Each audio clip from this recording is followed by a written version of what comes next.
Merci Camille, ces images sont vraiment magnifiques et nous plongent vraiment au cœur de la nature. Je crois que c'est C'était un peu le but, ouais. exactement, je crois que c'est un petit peu le but.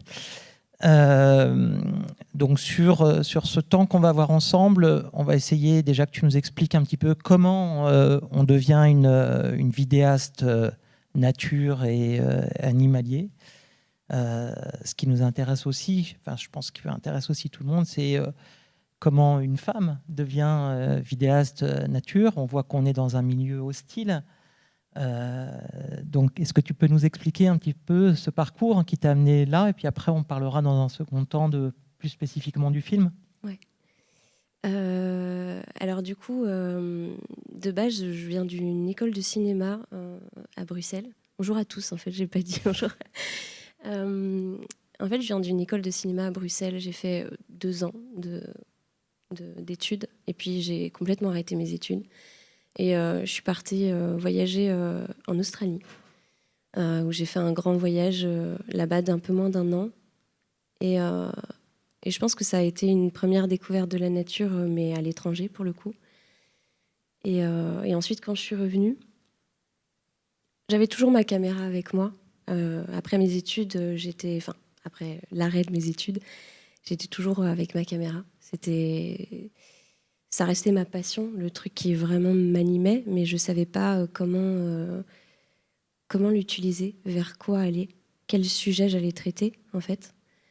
De base, quand j'étais dans mes études, je pensais aller vers la fiction, mais en fait, quand j'ai découvert le documentaire, juste documentaire tout court, je me suis dit que c'était vers ça que je voulais aller, parce que je voulais raconter du vrai en fait, vraiment du spontané. Et, euh, et puis voilà, je vais en Australie, je vis un peu sur les routes, en mode nomade, dans ma voiture, pendant un peu moins d'1 an. Et puis je reviens, et c'est un peu le doute, je sais pas trop, je sais pas trop vers quoi aller en fait. Je fais des petits boulots comme ça, mais j'ai toujours la passion de la vidéo, mais je sais pas, je sais pas vers quoi me tourner. Donc bon, j'essaye de faire des petits documentaires, mais il y a rien qui est vraiment sur l'humain, mais il y a rien qui aboutit vraiment. Et puis donc je suis de retour en Belgique, et parce que je suis belge. Et, et en fait, je découvre une formation de l'IFCAM, qui est une école de cinéma animalier. Et je découvre le milieu de la photographie, plutôt vidéo pour le coup, cinéma vraiment animalier. Et là, je découvre ce que c'est en fait de partir dans la nature, essayer de découvrir les animaux sauvages, parce qu'en fait, je me rendais absolument pas compte de ce que c'était. De la patience, de la persévérance, de la passion qu'il fallait vraiment pour être vidéaste ou photographe animalier. Parce qu'en fait, on se rend pas trop compte quand on voit une photo d'un animal sauvage, on se dit tout de suite, voilà, bon, c'est un animal sauvage. Quand on n'est pas du tout dans le milieu, on se rend pas compte que c'est des heures, des jours, des mois, des années de travail en fait. Et voilà, il y a les dérives de la photographie animalière où il y a malheureusement des animaux sauvages qui sont nourris pour être pris en photo. Moi, c'est pas du tout dans cette démarche-là que je suis. Enfin bref, du coup, je me suis un peu éloignée, mais en gros, je découvre l'animalier vraiment grâce à une formation. Et ensuite, c'est clair pour moi, c'est ça que je veux faire, quoi. Donc c'est là-dedans que je me lance.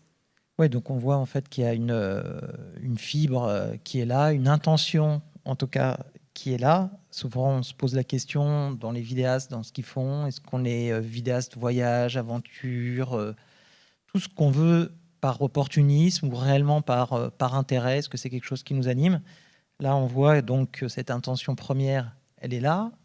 C'est quelque chose qui m'anime Voilà, c'est profondément, quelque ouais. chose qui t'anime. Tu suis une formation qui a un réel déclic sur ce qu'est ce métier-là. Mhm. Mais ça, c'est la première étape. Ouais, Finalement, sauter le pas, commencer à communiquer sur son travail, le partager sur les réseaux sociaux, pour peut-être se dire, je vais en faire ma vie. mon C'est encore métier. autre chose. Donc, comment ça s'est passé ce Ce switch-là, ce processus-là. processus qui t'a amené sur les réseaux sociaux à Ouais. partager ta passion et Alors essayer d'en vivre? les réseaux sociaux, ça a été assez spontanément, en fait. J'ai commencé à partager ça un peu par hasard, en fait. Et puis au fur et à mesure, j'ai vraiment eu envie de me lancer d'abord sur Instagram avec des petites photos de temps en temps, puis plus sur YouTube, où j'ai commencé à faire mon tout premier court-métrage qui s'appelle Forêt mon amour. Et c'était vraiment une petite ode à la nature comme ça que j'ai fait en premier. Et ensuite, ça s'est développé en fait comme ça. Les gens qui commencent un peu à me suivre, des retours positifs sur le fait d'avoir cette nature avec peut-être un autre regard, peut-être un peu féminin, avec de la sensibilité, de la douceur et beaucoup, beaucoup de contemplation. Je pense que ouais, c'est au fur et à mesure, je me suis dit en fait, c'est peut-être là ma place, quoi, sur les réseaux. Je me retrouvais pas dans les autres médias. Et puis YouTube m'a donné envie de continuer, on va dire. T'as ouvert ses portes. Ouais, un peu. Mais alors justement, parce que dans ce moment-là où on arrive sur YouTube, on est dans la jungle de YouTube. Donc évidemment, les réseaux sociaux, on mesure son succès au nombre d'abonnés qu'on a, nombre de likes, l'engagement. Ouais. Après, pour moi, c'est pas vraiment le cas parce que j'ai pas une communauté incroyable. mais j'en vis. Voilà. C'est quand même mon métier, quoi. Donc c'est vrai qu'on se dit tout de suite, bah voilà, avoir une chaîne YouTube, ouais, ok, pour en vivre, en fait, il faut avoir 300 000 abonnés, il faut vraiment avoir une communauté importante. Mais en fait, peut-être pas, quoi. Parce que bon, moi, personnellement, je sais que c'est parce que ma communauté est petite, mais vachement soudée autour de moi. Et donc, c'est ça qui fait que j'arrive à en faire mon métier aujourd'hui, quoi. Oui, je pense qu'en effet, ce n'est pas la question de la taille, c'est la question, en effet, de cette cohésion qu'il y a autour de ta passion que tu partages et qui te donne envie d'aller un petit peu plus loin. Ouais. Et alors, alors, la communauté, c'est une chose, mais là, on voit que tu parles d'un autre vidéaste dans ton film. Donc, on sait l'importance des collaborations quand on est vidéaste sur YouTube et sur les réseaux en premier lieu. Est-ce que, d'autre part, il y a des médias qui s'intéressent à toi, qui relaient ton travail, ou des personnalités qui peut-être t'ont inspiré dans ce choix de métier, qui t'ont identifié? Ouais, il y a plein de photographes animaliers qui m'ont inspiré en soi, comme Vincent Munier, qui est un gros photographe animalier. Après, dans le milieu de YouTube, en fait, c'était quelque chose, quand j'ai commencé, c'était quelque chose qui n'était pas ultra connu, à part, je ne sais pas si ça vous dit quelque chose, mais Fab Wallpix, qui bosse souvent avec le Grand JD, qui, lui, du coup, m'a pas mal inspiré aussi. Il m'a pris un peu sous son aile, d'ailleurs, parce qu'on a fait pas mal de petites choses ensemble aussi. Et donc voilà, j'ai été un peu inspirée par ça, mais pas tant par ce que je voyais sur YouTube, ni trop par ce que je voyais par exemple, à la télé, parce que je me retrouvais pas, en fait, dans tout ça. J'avais pas envie de faire un documentaire animalier où on voit juste les animaux, leur comportement, parler de tout ça. Moi, j'avais vraiment envie de mêler l'être humain à la nature, en fait. Et donc, c'est pour ça que je me suis mis en scène dans mes courts-métrages, dans mes petits films, parce que c'est ce que je voulais, c'était qu'on voit déjà ce que c'était de faire ça, et puis de relier la nature à l'être humain et pas tout le temps la séparer, quoi. Pas qu'on voit tout le temps, voilà, la nature, elle est là, nous, on est là, et il y a un grand espace qui nous différencie. Non, c'est justement de se mettre ensemble pour rejoindre tout ça, quoi, enfin. D'accord. Mais alors, justement, quand on découvre le film, on a l'impression, enfin, on sent une maturité, on sent un professionnalisme. Entre le moment où tu arrives sur YouTube, ton voyage en Australie, qui te donne envie finalement de voyager au sens large, et ce film, comment se fait ce chemin exactement? Il y a la formation, du coup. Alors, il y a la formation, mais en termes de contenu produit, est-ce que là, c'est tout de suite une version longue, enfin 28 Oui, minutes, oui. c'est quand même déjà c'est un investissement, c'est un travail vraiment abouti. T'es pas arrivé directement, t'as pas fait le chant du loup tout de suite. Non, c'est sûr. J'ai commencé par des tout petits courts-métrages de 5-6 minutes. Et en fait, je me basais surtout sur des espèces qui étaient plus, pour relier ça plutôt à l'animalier aussi, sur des espèces qui étaient vachement plus faciles à voir que le loup. Parce que le loup, c'est plusieurs années de travail avec Johan qui a travaillé 4 ans sur le loup. Moi, je me suis joint à sa quête, mais c'est très très long. C'est un processus très très long. Et du coup, je sais plus ce que tu disais. C'était finalement ce passage entre des formats peut-être plus courts que tu as produit dans un premier temps à un projet plus abouti, plus ambitieux. Ouais, je me suis beaucoup entraînée en soi. YouTube m'a aussi permis ça, en fait. C'est aussi un peu de m'entraîner, de savoir ce qui, moi, me plaisait le plus. Comment est-ce que j'allais faire en sorte de rendre... de m'améliorer au fur et à mesure. Et en fait, YouTube a aussi eu ce côté-là d'entraînement pour moi au départ. Et puis au fur et à mesure, étant donné que j'avais de bons retours, je me suis un peu lâchée, quoi. Puis j'ai commencé à faire un peu plus longs. Et puis l'idéal maintenant, ce serait de partir sur des moyens et des longs métrages, quoi. Ça, ce serait... Parce que donc on comprend qu'il y a un investissement à minima de temps. Il faut du temps pour filmer les animaux. Donc, si on rentre plus précisément maintenant dans ce film, est-ce que tu peux nous expliquer sa genèse, sa préparation? Ouais, alors du coup, on voit un petit peu des prémices de ça dans le film. Mais d'abord, ça a commencé par la quête de Johan, qui lui a commencé du coup pendant... En fait, ça faisait 4 ans qu'il cherchait le loup. Il a vu une première fois le loup en France. Et puis il a continué à chercher. Et moi, je me suis joint à Johan, qui est vidéaste également. Qui est vidéaste et photographe aussi animalier. Et en fait, je me suis joint à sa quête. Et ce qu'on a fait, c'est que pour chercher un animal sauvage aussi compliqué que le loup, enfin même pour tous les autres animaux sauvages en soi, c'est toujours un peu le même processus. Mais disons que pour le loup, c'est beaucoup plus long. Surtout qu'aujourd'hui, il y a 620 loups en France, donc c'est pas quelque chose de... Enfin, c'est pas une espèce qui est incroyable, quoi. Enfin, qui est très, très répandue. Mais du coup, le processus, c'est surtout de la recherche de... En fait, c'est du pistage. Je vais chercher des traces, des indices.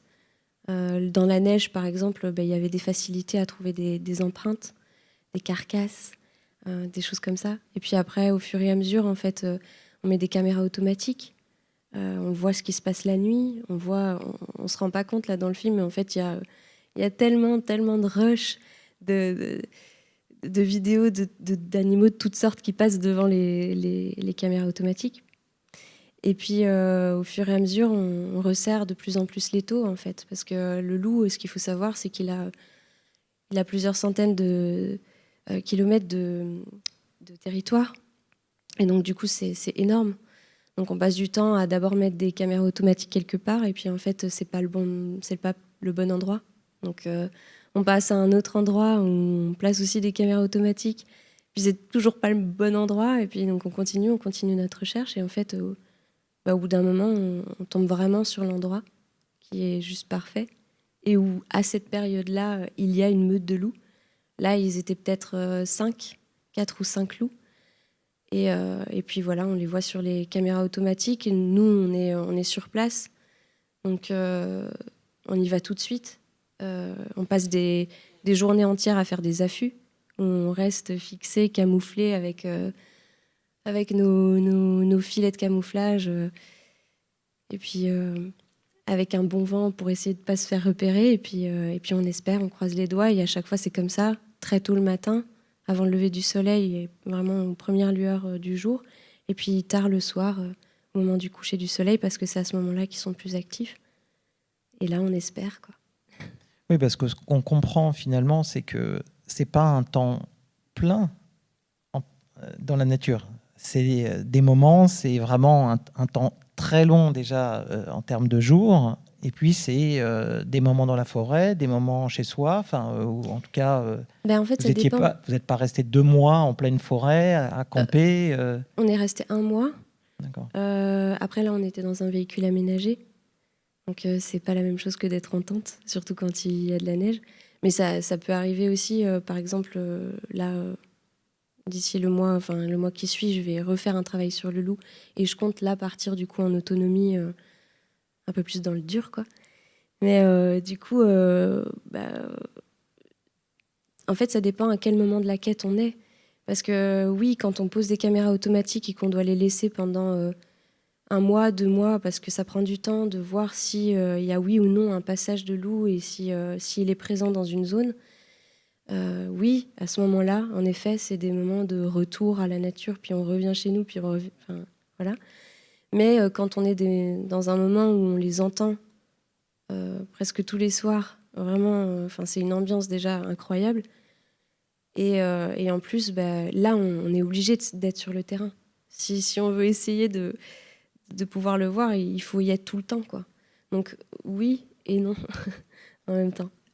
Au moment le plus opportun pour essayer de le voir, là par contre, matin, soir, on y est, et la journée, on les cherche. Tu vois.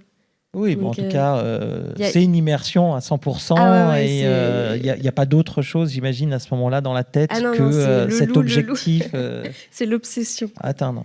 Et alors justement, tu parles de traces, de carcasses. Comment est-ce que ça, c'est des choses qu'on apprend dans la formation que tu as pu faire ou ça s'apprend sur le tas? Alors, tu as déjà une première approche avec une formation. Et c'est important quand on ne connaît pas le milieu de l'animalier de commencer avec quelqu'un qui connaît ça. Parce qu'en fait, il va t'apprendre vraiment comment découvrir les animaux sauvages, comment vraiment aller les approcher, parce que ça ne se fait pas n'importe comment, en fait. On ne se rend pas compte, mais il y a tout un processus à faire, et on ne peut pas y aller juste comme ça.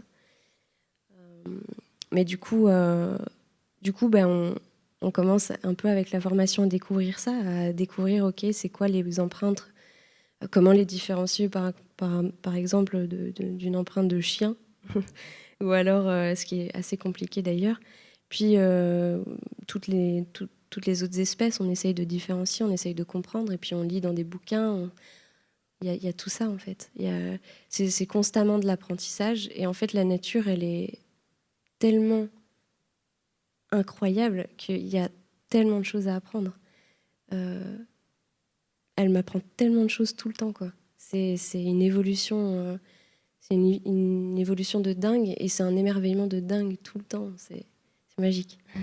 Alors tu parles de caméras qui sont installées sur les arbres.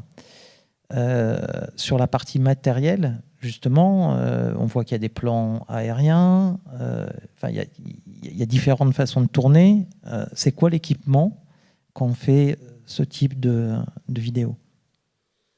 Il y a, alors, en tant qu'équipement de vidéaste et de photographe, on va dire qu'il y a le téléobjectif qui est quand même assez important.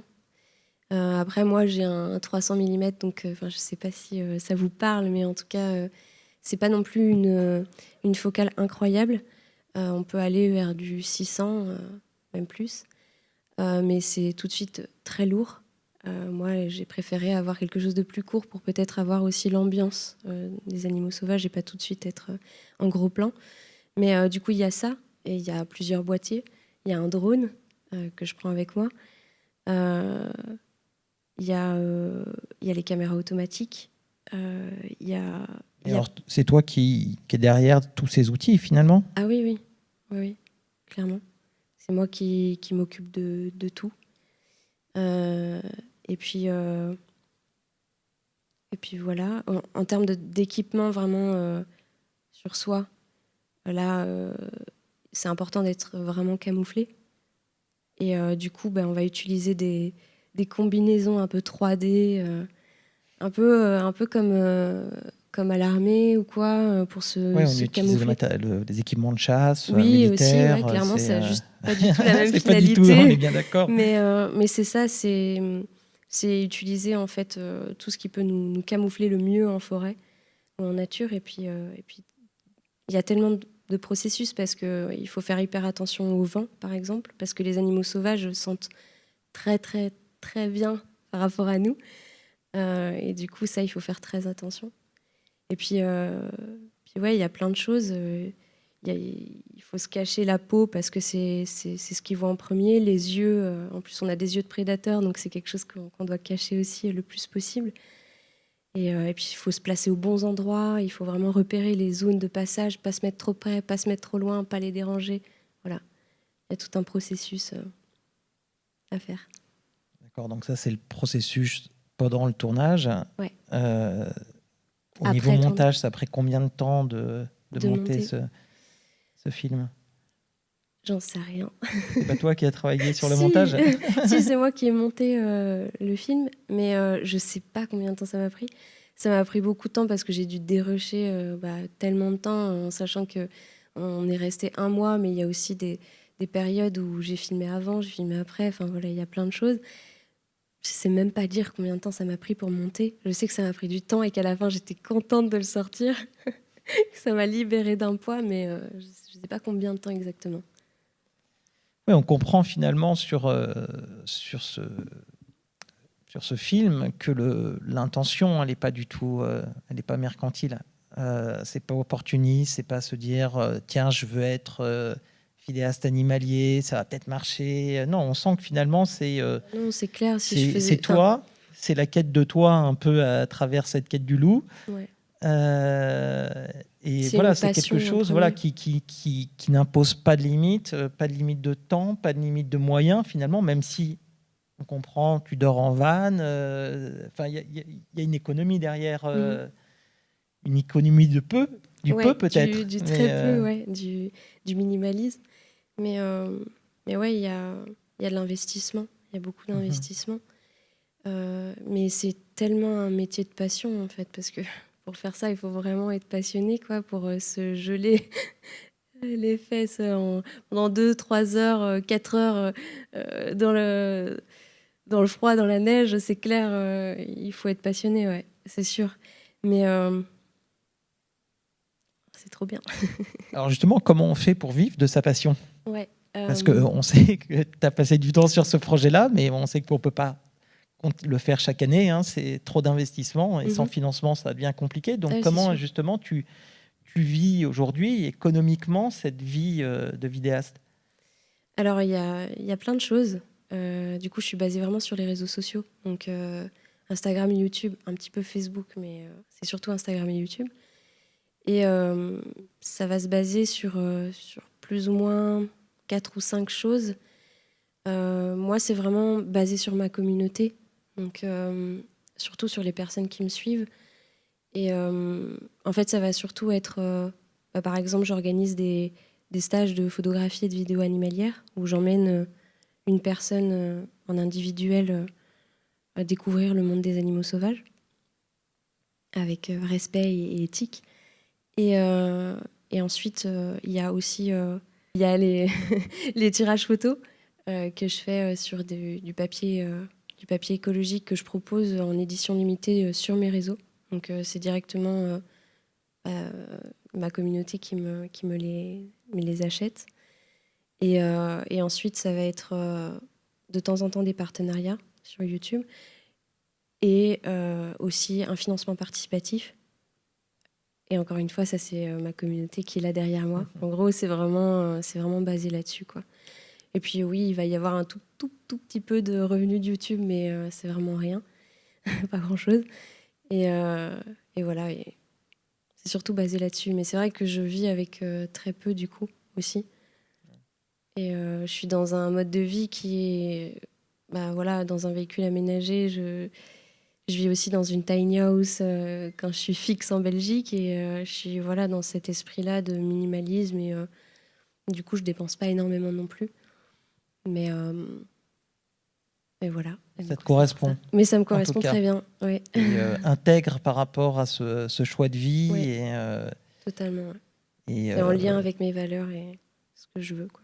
Tout simplement.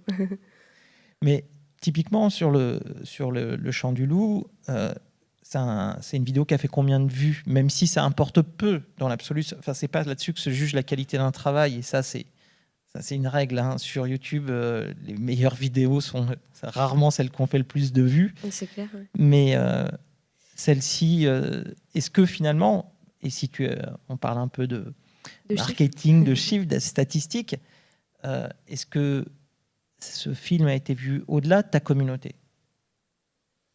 Je pense pas.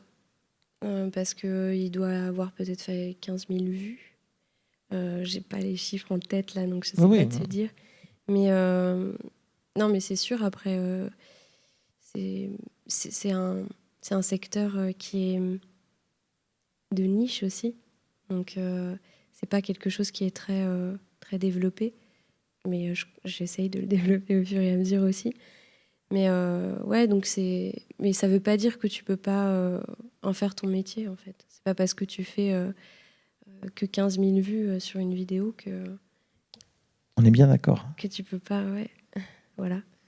Mais justement, en tout cas, est-ce que on sait que, au-delà d'être une plateforme de diffusion, c'est un levier marketing. Ouais.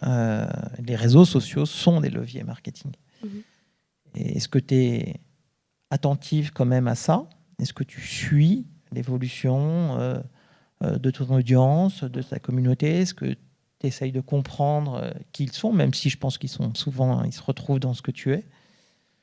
Oui, ou est-ce que au même titre que quand tu crées, tu t'écoutes Alors, il y a un mélange des deux. À la fois, j'écoute et je regarde ce qui aussi peut te plaire et puis comment agit ma communauté par rapport à tel ou tel genre de vidéo que je vais proposer.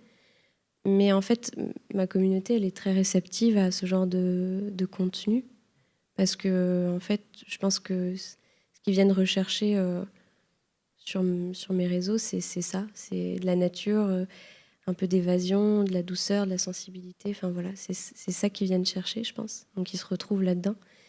Il y a quelques passionnés de nature et des photographes aussi, un petit peu de naturalistes, je pense.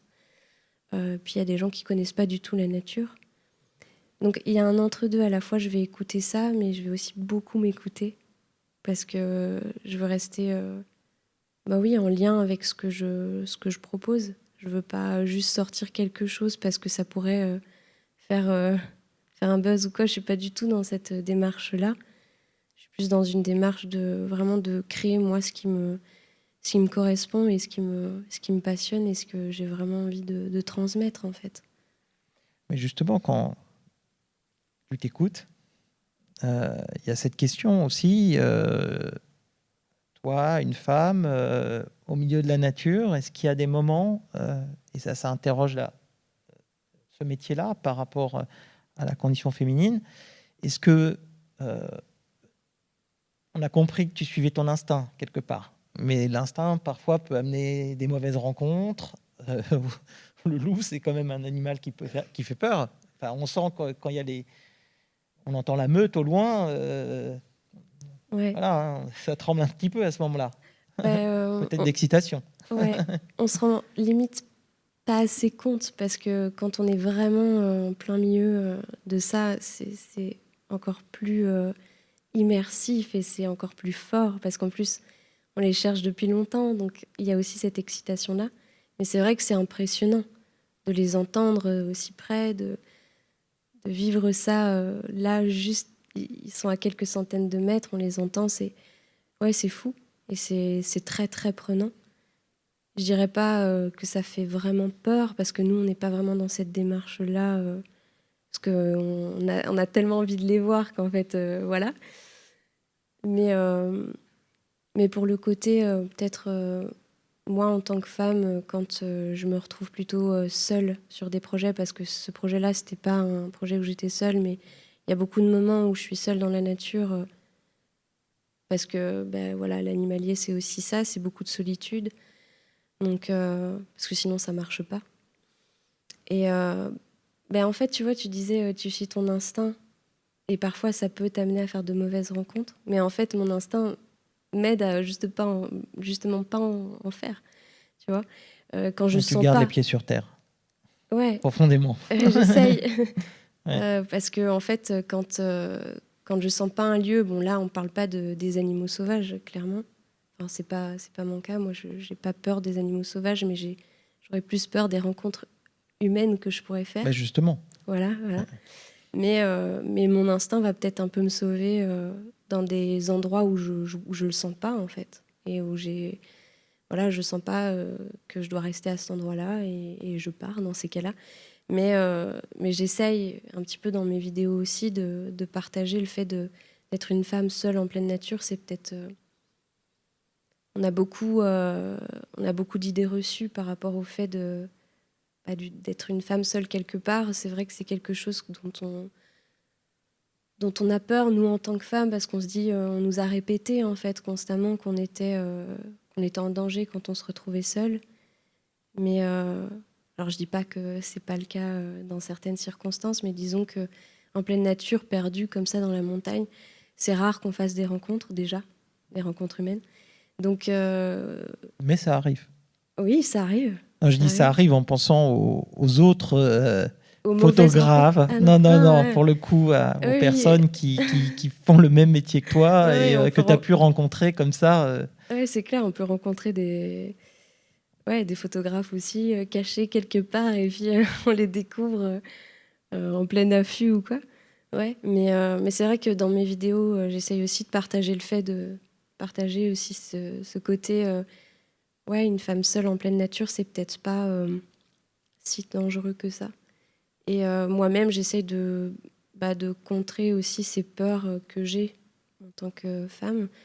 Et j'avance de plus en plus vers la sérénité en pleine forêt, en pleine nuit, en pleine forêt, ou ce genre de choses, quoi.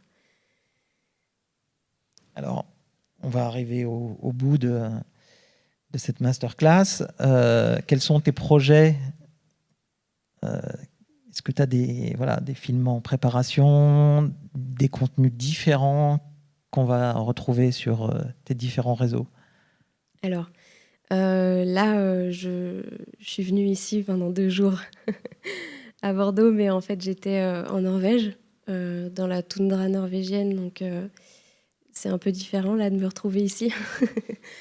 Mais du coup, j'ai des projets qui vont sortir vraiment sur tout mon périple en Norvège. Et je prépare aussi un court-métrage qui va à la fois lier la nature, les animaux sauvages et aussi un petit peu d'êtres humains, là pour le coup, parce que je me dirige aussi un peu plus vers les êtres humains de plus en plus. Surtout quand ils ont quelque chose à me raconter qui est en rapport avec la nature ou un mode de vie qui est dans la nature, par exemple. Donc ça va arriver. Et puis, à plus long terme, j'ai un autre gros projet, mais j'ai pas envie de trop en parler parce que j'ai peur de me donner la poisse, clairement. Mais j'ai l'idée de partir sur des plus longs formats et de retourner dans des endroits où j'ai déjà été, qui m'ont particulièrement bouleversée, et de refaire vraiment peut-être un moyen métrage, voire un peu plus long, sur cet endroit-là. Mais je vais pas trop en dire parce que j'ai trop peur de Bon. de pas le réaliser. Alors, où est-ce qu'on peut te retrouver sur les réseaux sociaux si on veut te suivre dans ces futures aventures? Du coup, on peut me retrouver au nom de Camille CM avec un K sur Camille, aux premières lettres, quoi.